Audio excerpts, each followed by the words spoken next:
нов напад на бугарската политика и лингвистика врз македонскиот јазик и дијалект. Во ова време и невреме очигледно битката помеѓу македонско-бугарските релации и натаму остануваат диаметрално спротивставени позиции. Дали постои стравување и колку се реални опасностите од загрозување на македонскиот јазик? Во издание на Тренинг, мој соговорник е професорката Веселинка Лабровска, која е од неодамна и дописен член на Македонската академија на науки и уметности. Инаку, професорката Лабровска и дел од научниците, јавните личности, новинари и интелектуалци кои се подпиша на манифестот во одбрана на односно против францускиот предлог. Добре дојдовте во емисијата. Добре ве најдов. На почеток, кажете ми, дали вие сте подпишани на манифестот, затоа што во јавноста излезе информација дека дел од подписите се злоупотребени од дел од подпишаните. Значи, да, еве, веднаш ќе одговорам, значи подпишана сум, стојам зад манифестот со цел мој интегритет и сите што се таму подпишани се консултирани, значи не е никој злоупотребен според моите информации. Иницијативата беше поширока и сите зборови за што стојат во манифестот се фактички израз на нашето длабоко уверување дека треба да го одбраниме и македонскиот јазик и македонскиот идентитет од францускиот предлог. Кога го споменувате отвореното писмо упатено до францускиот претседател Макрон, вие меѓу другото ќе напишете: ние ги признаваме сите народи што живеат во нашата држава и на тоа поле сме вистински пример за демократија. Само сакаме реципроцитет од соседните држави и право да бидеме тоа што сме. Македонци со македонски мајчин јазик, со македонска историја, култура. Фактот дека некој ни го менува името, односно придавката со која што требаше според Преспанскиот договор наводно да биде се зацврстено, бетонирано, е многу проблематичен од јазичен, прво од јазичен аспект, ќе кажам. Затоа што ако нешто се преименува, автоматски тоа претходното престанува да важи. Знаете, ако го смените еден збор со друг збор, како потоа ќе се вратите на стариот и колку се што е напишано со стариот збор ќе може да се преслика во семантиката, односно во значењето на новиот збор. Што сакам да кажам? Ако македонскиот јазик или македонскиот парламент или македонскиот претседател се замени со северно-македонски и тоа стане практика не само на Европската унија и туку и пошироко, тогаш се што пишуваме за македонскиот јазик, за македонскиот парламент, ќе биде само некаква историска сушност. Значи, ако продолжи ваков тренд на преименување на мојот мајчин јазик, на вашиот мајчин јазик, на нашиот македонски мајчин јазик, кажете дали нема самите автоматски да си се избришеме себе си. Затоа што сме прифатиле да ни го преименуваат јазикот и не само што сме прифатиле, туку сега се прифаќаме уште и некоја рамка за преговарање во која што треба да ги следиме сите препораки што некоја идна комисија треба да ни ги наложи од Европската унија. И при тоа бугарите таму да ги диктираат своите позиции. Сметате дека оправдани се стравувањата на македонската научна мисла од опасноста за делегитимирање на македонскиот јазик? Па, оправдани се, да, според мене се оправдани, затоа што видете, јазикот нас не е признаен. Значи, тоа да си го расчистиме. Јазикот е признаен. Професор, како би можел да исчезне македонскиот јазик кој е признаен во Обединетите нации, влезен е во атласот, светскиот атлас на јазици? Да, влезен е во светскиот атлас, признаен од славистичкиот, од целиот славистички свет. Ние сме дел од големиот славистички комитет, значи од сите комисии. Го работат моите колеги во Центарот за реална лингвистика, во Истражувачкиот центар во МАНУ, но ако сето тоа почне да се брише и систематски да се менува и да се смени името на јазикот, како ќе се поврзат идните генерации со ова што денес го имаме како своја придобивка. Значи, да нема од каде идните генерации да научат дека се македонци. Затоа што се ќе биде променето, ќе биде учебникот променет, ќе биде името променето на придавката, нели? Именувањето на јазикот ако го промениме, како ќе се поврземе историски со она што ние си го имаме како свој јазик македонски. Значи, тоа е најстрашното во моментов што мене ме загрижува. Бугарите беа еднострано на истиот став и сите претходни децении, да речеме. Тие не го смениле својот наратив. Но тогаш имавме поддршка од сите други прогресивни светски сили. Сега ми се чини, јас барем така чинам, дека Европската Унија ни го свртела грбот. Во таква ситуација, што треба да направиме за да се заштитиме? Па самите треба да бидеме погласни. Професор Лабровска, дали со потпишаниот договор Костов-Георгиевски во 90-тите, каде македонскиот јазик е идентификуван според уставот на државата, од тогаш всушност е отворена Пандорината кутија на перманентно негирање на јазикот?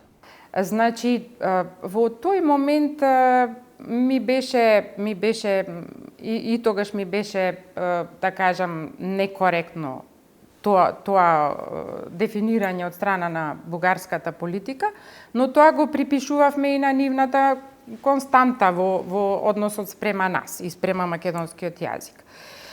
Но тогаш уште го немавме сменето го немавме сменето името на државата и мислам дека сето друго, значи сета друга ситуација признаени бевме од не знам колку, нели, стотици држави под уставното име. Македонскиот јазик секаде во светот се изучуваше како македонски јазик. Значи, една беше. Проблем имавме еден, проблемот со бугарите, што стои од секогаш како проблем. Сега не е проблемот очигледно само со бугарите, туку цела Европска Унија застана зад нив. Се обидуваме секогаш вината да ја бараме кај соседот Бугарија, но кој ни е виновен што сме свесни за постојано или перманентно затворање на лекторатите, што се помалку има интерес за студирање на македонски јазик, што има намален број на луѓе вработени, например, во институтот во кој и вие работите, во Институтот за македонска книжевност Крстен Мисирко. Значи, да, во право сте, недоволно правиме, морам да признам, имаме прекрасни македонисти што се без работа и што за жал или остануваат тука па работат нешто што не им е по струка или одат во странство, од една страна, од друга страна. Не си ги заштитивме, значи, нашите малцинства. Знаете и тоа дека со Преспанскиот договор веќе си го исклучивме малцинството нашите што се во Грција. Со договорот за добрососедство со Бугарија ги исклучивме нашите во Бугарија. Сега, дека сето тоа е тенденциозно, можете да, мислам, и политичарите никогаш не го ставаат под знак на прашалник, и фактот дека никогаш бугарите не спомна дека имаат свое бугарско население во Грција. А тоа е, ако нас не сметаат за бугари, тогаш зошто не ги сметаат и македонците што живеат во Егејска Македонија за бугари или не смеат да ги спомнат? Или се работи за некој билатерален договор меѓу Грција и Бугарија за поделба на влијанијата во Македонија. Значи, многу е дискутабилно цела работа, затоа што бугарите се пресегнаа, одат постојано на терен во Албанија, ги убедуваат нашите во Гура и во Голобрдо дека се бугари, одат во Гура на Косово исто така и ги убедуваат дека се бугари, но ниеднаш не стапнале на грчка територија, па да речеме во Костур или во Лерин или во Серес, од каде што јас правев магистерска теза, да кажат дека таму живее бугарско население, условно, кое е тоа македонско. Професорке, што значи да се биде дијалект на бугарскиот јазик во услови кога и бугарскиот и македонскиот произлегуваат од словенскиот. И како би реагирале, например, австриците ако рече дека германскиот е дијалект на австрискиот или обратно? Не може да се каже за словенските јазици дека се тотално различни за да можеме да кажеме овој јазик е самостоен, а овој јазик не е самостоен. Не. Значи, тоа се остава и на социолингвистиката, односно на тоа народот како се чувствува и каков јазик сака да зборува. Значи, тоа се случи и при поделбата на српско-хрватскиот, на српски, на хрватски, сега гледаме дека има и црногорски и босански јазик. Значи, словенските јазици се слични меѓу себе, но не се идентични. Нивната гранична зона секогаш има преодни особености. Така и со македонските дијалекти. Значи, таму каде што се граничиме со српскиот јазик од една страна, има една преодна зона, каде што се граничиме со бугарскиот јазик, има исто така една преодна зона. Но оваа територија на Македонија и Егејскиот дел и оние делови наши што се во Албанија и во Косово, значи се автохтон македонски јазик, потврден, ќе повторам, уште од 16 век во некаков вид сличен на денешниот. Можете да замислите, од 16 век имаме споменици кои што сведочат дека македонците зборувале многу слично или блиску на тоа што го зборуваме денес. Тоа се ќе кажам, ќе истакнам, Костурскиот речник, пронајден од Чиро Ѓанели и Андреј Вајан, и објавен како и во оригинал, нели, бидејќи е најден во Костурско и се работи за малечок речник во кој што зборовите се речиси идентични на денешниот костурски дијалект. Тоа е една потврда. Друга потврда е Крнинскиот дамаскин, значи манастирот Света Пречиста, таму има од 16 век исто така еден дамаскин, во кој што има многу народни црти од македонскиот јазик, вметнати во тој Крнински дамаски. Значи, ние имаме континуитет во развојот на македонскиот јазик на оваа територија и тој континуитет го потврдиле сите преродбеници од 19 век, како што всушност го потврдувале и во Бугарија. Ниту бугарскиот го имало во 18 век како официјален јазик, например, ниту македонскиот, ниту и X други јазици од Европска Унија. Значи, државноста донесува и право да си го подигнеме дијалектниот јазик, народниот јазик на едно стандардно ниво. Тоа се случило со македонскиот јазик, тоа се случило со бугарскиот јазик, тоа се случило всушност и со српскиот јазик по ослободувањето од турското робство, кога Вук Караџиќ во еден долг временски период успевал да ги кодифицира, да ги стандардизира правилата на српскиот јазик. Значи, кај нас Крсте Мисирков е тој наш патрон, основоположник на кодификацијата на македонскиот јазик и многу е дискутабилно зашто бугарите не бараат тој да биде дел од заедничката историја. Значи, многу е дискутабилно ова прашање. Поштовани следите тренинг, мој соговорник е професорката Веселинка Лабровска, дописен член на Македонската академија на науки и уметности и во еден период директорка на Институтот Крсте Мисирков. Еден од најпознатите слависти и член на МАНУ, Сузана Тополинска, пред 2 години кажа: "Циркус е несигурноста на бугарите за јазикот. Бугарите се дотолку несигурни за праведноста на нивната позиција околу македонскиот јазик, што дури една полска македонистика за нив представува опасност." Да, многу ми е драго што ја цитирате токму професорката Тополинска. Значи, навистина е циркус, како што кажа професорката, таа несигурност нивна за нивниот јазик, или можеби не несигурност, и барање на мегаломански некакви, нели, аспирации, или барање на повторување на суништата за голема Бугарија и такви работи, бидејќи им се случува ова константно, морам да повторам, како дијалектолог, значи ти објави еден бугарски дијалектен атлас, во кој што буквално е фатена цела територија на Република Македонија и дел од српската територија, и на кој што нормално реагиравме и ние како лингвисти, и професорката Тополинска и професорот Коста Пеев. Сакам да кажам дека ние диалектолозите имавме проблем со бугарите и во Комисијата за општословенскиот лингвистички атлас, но тој проблем се надмина со тоа што сите други комисии од другите словенски земји беа на страната на македонците. Тие во еден период се исклучија, самите се изедоа од работата во ОЛА, за потоа повторно да се вратат со признавање фактички на автохтоноста на македонските дијалекти и на македонскиот јазик. Професорке, како би можело да настане јазична асимилација при оформен веќе македонски јазик, дијалект, лингвистика? Македонскиот јазик е навистина оформен. Македонскиот јазик е признат во светски рамки од страна на научниците лингвисти.